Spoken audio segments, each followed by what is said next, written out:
What's up, guys? My name is George, and today, due to request, I'm going to be ranking the perks that came before Cold War Zombies. With these perks, there are technically 14 different ones. I'm not going to be including the custom created ones like Banana Colada or anything like that because I do not have access to them. I don't know how good they are because I've never played with them. But I'm going to be ranking the 13 perks that came before Cold War Zombies. A little side note, I am ranking Double Tap 1.0 and 2.0 as the same perk, just because they're basically are, except 2.0 is an improved version upon it. You never see 1.0 and 2.0 on the same map, and they have basically the same name, the same jingle, same shape of the perk machine. They are the same perk. I don't know why people keep ranking them differently. So anyway, let's get into this ranking system. Also, this is all my opinion. If you think one perk is more valuable than another one that's on this list, please let me know. Please don't start a civil war over what I'm doing right now. Anyway, going down into number 13, we are at Who's Who. This perk sucks. Do not buy this perk. The essential use of Who's Who is when you go down with this perk, you respawn on the map close to your dead body as a separate figure, and you can go and revive yourself. The only problem is you have no means of defending yourself. You have the starting pistol.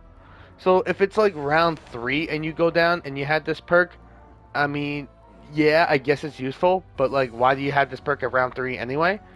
If it's around 20, you're screwed. There's so many zombies, you're not going to be able to kill a single one of them with just 40 bullets of a starting pistol. If you're extremely skilled, yeah, obviously it's very useful. You get to keep your perks after you get up. You get to keep your guns and everything.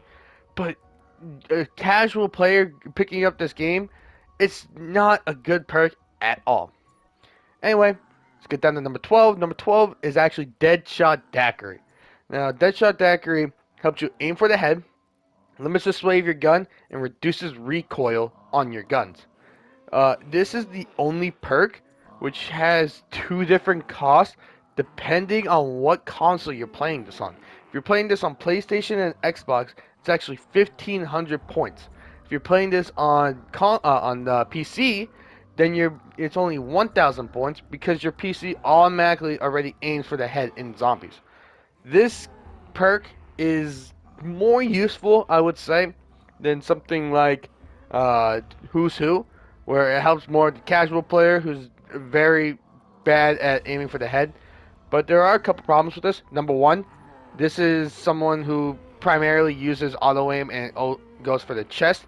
If you are skilled enough at the game, like if you play multiplayer or something, you don't worry about aiming for the head. You just naturally move your right stick up or your mouse up and aim for the head. And two, this has no effect on the wonder weapons. If you have the thunder gun, the wonder waft, the wave gun, anything like that, there is no use to have this perk over any other perks because you don't need to aim for the head with those certain wonder weapons. Anyway, let's go on to number 11. Number 11 is actually Tombstone Soda. A lot of people are going to give me hate because I ranked this over Deadshot Daiquiri, but Tombstone Soda is slightly better in the context that you use it in. Once you go down with Tombstone Soda, you have the ability to actually bleed out much quicker, and when you respawn the next round, there is a literal tombstone on the map which you can pick up and get all your perks and guns for free besides tombstone. You get all the perks you had before you downed. There is a couple problems I have with this. Number one, you have to rely on your teammates much more when you bleed out with Tombstone. Let's say you're playing co-op and you go down and you bleed out. You are putting all your money on the fact that your teammate is going to survive that round. If they don't survive the round, you essentially killed him because you're not giving him the support. Tim Hansen has a great explanation about this on his perk rankings as well. Number two, it is on transit only. If you are playing transit instead of town, you have to run all the way across the map if you respawn in the wrong location. Then you have to go and pick it up God willing that your tombstone is still there, and then you have to also avoid all these denizens and zombies along the way as well. So in the context of Tombstone, it could be really useful, but it just hits on all the wrong notes. So that's why I'm ranking it at number 11. Number 10, we're going to Mule Kick. Mule Kick gives you a third weapon slot in your game. There's a huge glaring problem when it comes to Mule Kick. It is too expensive, and losing it wastes so much of your money. The context of it is you have to spend 4,000 points just to get a third weapon slot. Then you have to go fill that weapon slot with a gun. Let's say you hit the box once. Let's say you get lucky, you hit the box once, and you get the gun that you're looking for. That is 5,000 points already wasted just getting a 1,000 point gun. Then you have to go pack a punch it. That's another 5,000 points you have right there. At that point, you spend 10,000 points on a gun. Now, let's say you go down. If you don't have something like Aftertaste or Phoenix Up to get you back up, you are losing 10,000 points of your money down the drain. Obviously, say that's the same with most perks. You lose all your money with that. But most perks, you're losing about, let's say Juggernaut. You lost about 2,500. Your Mule Kick, you're losing 10,000 in the later rounds. It's such a setback. That's why it's at number 10, just because it's the fact that it wastes so much money if you go down. If you're skilled and you stay up for a long time, good for you. But it is my number 10 slot. Number 9. This is where the perks actually start getting a lot more useful than it is devastating to you. I'm actually going to rank Electric Cherry here. Now, if you don't know what Electric Cherry is, whenever you reload when you have Electric Cherry, there is an electric field around you which stuns or kills all the zombies around you. The more clips that you waste in the clip that you're reloading, the more damaging that electric field is to the zombies. So this is very good when you're in a corner and you have something like a shotgun and yet it takes a while to reload. You start reloading and it shocks all the zombies around you, stunning them, giving you more time to reload and be able to get out of that corner quickly.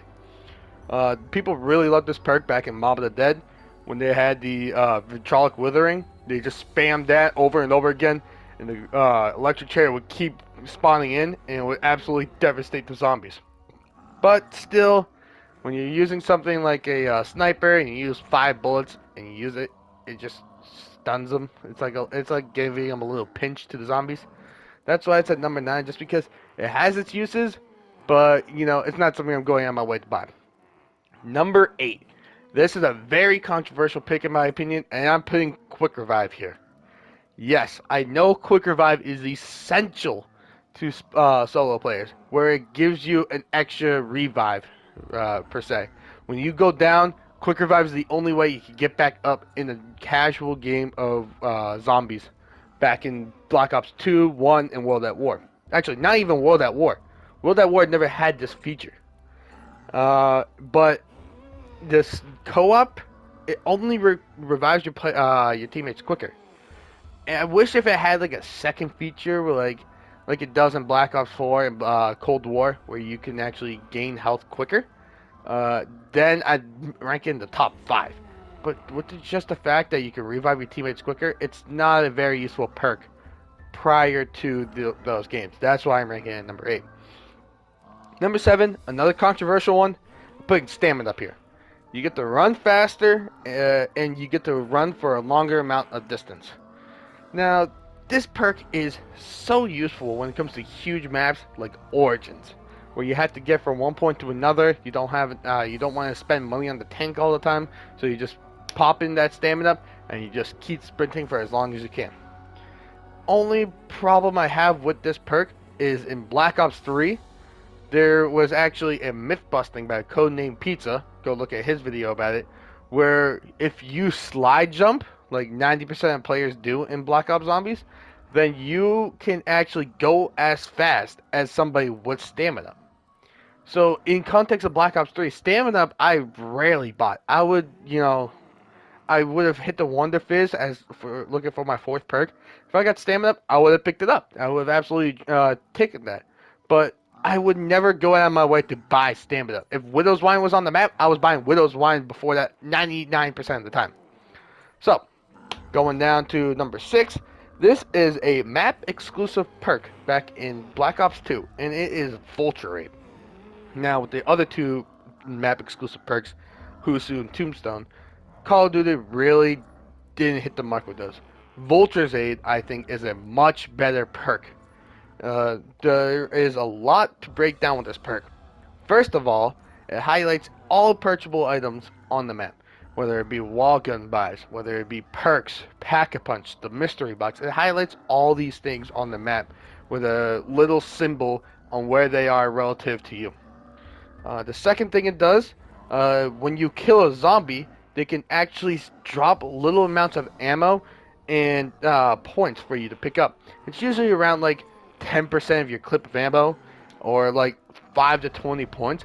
But those are like huge little additions to pick up, whether you're looking for points in the early rounds or you're trying for a high round attempt and you really desperately need ammo. And the third thing, which is the most useful thing, is it can spawn a little green mist on certain when you kill certain zombies, and stepping into that mist actually makes all the other zombies unaware of you. And that is huge. If you get in a corner and you kill a lucky zombie, and you hop into that mist, all the zombies just walk away, and you are no longer in that corner. This feature is actually better than Electric Cherry, because in Electric Cherry's case, you only stun them and they stay around you.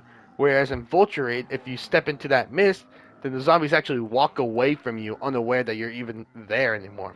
So that is why it is at number 6. Number 5. This is a perk that has been requested over and over again by the community, and it is PhD Flopper. And there is a very good reason as to why it is requested over and over again. Essentially, what PhD Flopper does, it makes you immune to falling damage and explosive damage. And also, if you dolphin dive from a high elevation, then you actually have a huge explosion around you and it kills all the zombies around you. This is huge when it comes to high rounds because people always loved the ray gun back in Black Ops 1. And uh, the only problem with the ray gun was the splash damage. When you put this perk on, you'd actually take away the splash damage, and it made very useful to keep your pistols up until pack a punching them, because the pistols will turn into mini grenade launchers, dual wield, and having PhD plus these was devastating to just rack up a horde and just shoot one into the horde. PhD, dearly missed, very teased a lot in Black Ops 2, and we have never seen it since. So that's why it's in my number 5. Please bring it back. Number 4. These are the essential perks whenever you're playing Black Ops 3. Number 4 is Speed Cola. Everyone knows Speed Cola. It makes you reload your weapons faster. What 90% of people don't know about Speed Cola is if you're using it back in World at War, it actually helps you repair barriers faster. Like, I had to look this up. I really didn't think that like Speed Cola had another use besides reloading your weapons faster, but no, it actually repairs windows faster in World at War zombies exclusively, which I think is insane. The fact that that was only used in one map. Why didn't they just keep it? It wouldn't have been that big of a deal. Anyway, it is very useful, especially for guns like LMGs and like pump action shotguns, where it takes a very long time to reload. Popping this bad boy in and you reload it like it's nothing, like it's an AR or like a pistol or something like that. It is a beautiful gun to have, beautiful perk to have, I mean, and it just falls shy to the other 3 perks that are on this list. Number 3, as people might expect this to be, it's Double Tap 2.0. Now, originally, Double Tap 1.0 would only increase your fire rate of guns, and it was kind of bad. It was pretty bad. If I had to rank 1.0 on this list, it would probably be 10. It would have been right behind Mule Kick. But 2.0 makes it an infinitely better perk for the sole fact that every bullet coming out of your gun is doubled. So if you let's say had the locust, you shoot one bolt in your clip and then you clock it back, 2 bullets actually fly out, but your clip only wastes 1 bullet. If you understand what I'm saying. So if you shoot out, if it's you have 10 in the clip and you shoot out 1, it still says 9, but there's 2 bullets flying out. So it's basically doubling the damage of your gun. And it is huge, especially for high round attempters or people trying to make their guns more useful before pack punching, because it is probably the second perk that people usually buy when it comes to zombies. They buy Juggernog and then they buy this, and this perk just, if you have any chance to double your damage, you're gonna take it. That's why it's at number 3. Number 2. People are going to rip me apart for saying this, but it is Juggernog. Juggernog, everybody loves Juggernog. It is the essential perk to have whenever you're playing zombies. You go down, the first thing you buy is Juggernog. When you have enough money, the first thing you buy is Juggernog.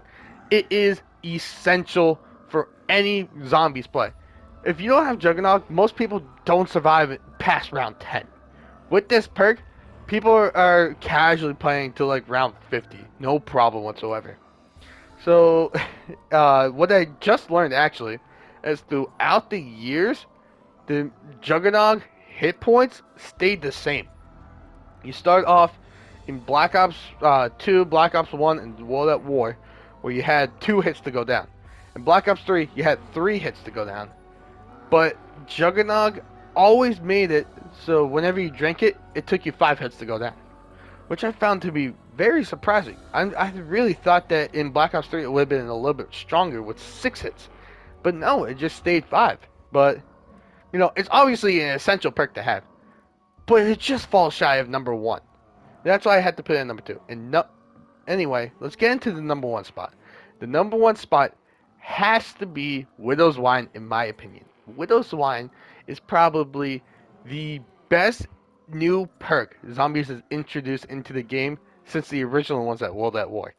Oh my god, this perk has so many useful features on it when you drink it. And it is so worth the 4,000 points that you had to use to buy it. So, there are 3 ones. I'm going to break it down from least effective to most effective.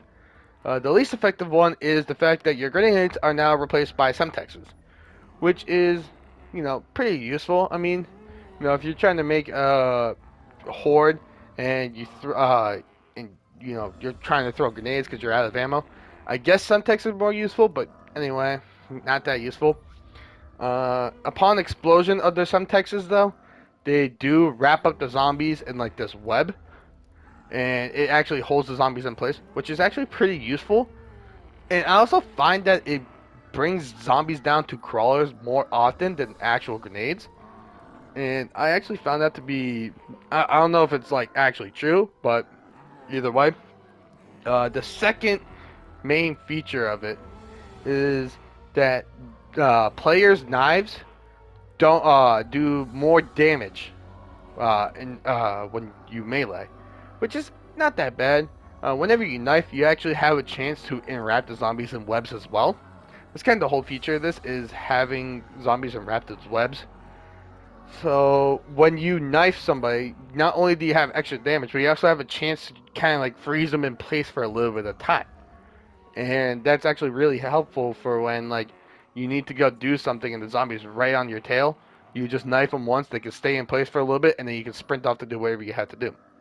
But those 2 features don't make it the number one perk of all time. The reason that I ranked it as the number 1 perk of all time is the fact that whenever you get hit and you have Semtexes still left in your inventory, one of the Semtexes will blow up, completely damaging all the zombies around you and leaving you unharmed. And that is huge. I'm going to talk about the whole getting in the corner thing. When you get in the corner with the other 2 perks, you are required to kill at least 1 zombie or shoot off all your bullets in order to get something useful out of something like electric cherry or vulture's aim. When it comes to Widow's Wine, all you need is Semtexes in your inventory. You can be out of ammo with your starting pistol, and if you get in the corner stuck, it takes 1 zombie to hit you, and all the other zombies are damaged. It has a much higher fatality rate than it does with Electric Cherry, and it is very useful for keeping you, from getting like 3 hit. Like you had those zombies that like completely sprint at you. If you get stuck in a mob and they hit hit you 1, 2, 3 just like that, uh, this prevents that basically. You get hit once and all the other zombies freeze in place. It is a beautiful perk and there's so many useful features to him, and that is why I'm ranking it above Juggernaut. Anyway, if you guys like this video, please leave a like, please subscribe, please ring that bell for notifications on more videos coming up in the future. If you disagree with my list, which you probably will, please leave your list in the comments below, or at least what changes you would make to mine. Please stay good people, and I'll see you guys in the next video.